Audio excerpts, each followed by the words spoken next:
അയ്യോ നീ തങ്കപ്പനല്ലടാ, നീ പൊന്നപ്പൻ.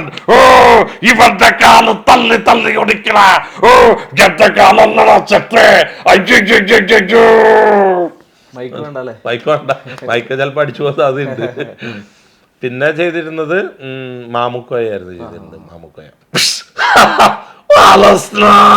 കൊച്ചല്ല, എന്നാലും വാപ്പേറ്റു, എന്നാലും നമ്മളേറ്റു. ഗഫൂർക്കാ ദോസ്ത് എന്താന്ന് ചിരിക്കണേ? മണിപ്പേഴ്സ് ഓർന്നാരി ചിരിക്കണത്. അള്ളാ പഠിച്ചോനെ. സ്വരം പോയിട്ട് കുറെ ആളായി എടുത്തിട്ട്. പിന്നെ ചെയ്തിരുന്നത് കൊച്ചുപ്രേമൻ ചെയ്യാണ്ട്.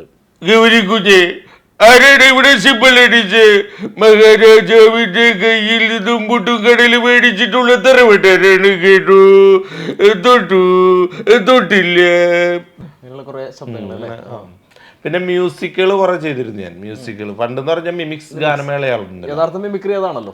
പണ്ടത്തെ ട്രൂപ്പുകൾ എന്ന് പറഞ്ഞാൽ ഞാനിപ്പോൾ ഓൾറെഡി ഫലിത, അതുവരെ KS പ്രസാദേണ്ട ഗിന്നസ്, കലാഭവൻ, അങ്ങനെ ഒത്തിരി ട്രൂപ്പുകൾ ഉണ്ടായിരുന്നു. അന്ന് ഫലിതയിലും ഇവിടെയൊക്കെ എന്ന് പറഞ്ഞാൽ അവിടെ തിരുവനന്തപുരം ഇരിക്കുന്ന മിമിക്സ് ഗാനമേളയാണ്, ക്രൗൺ ഓഫ് കൊച്ചിൻ എന്നൊക്കെ പറഞ്ഞിട്ട്.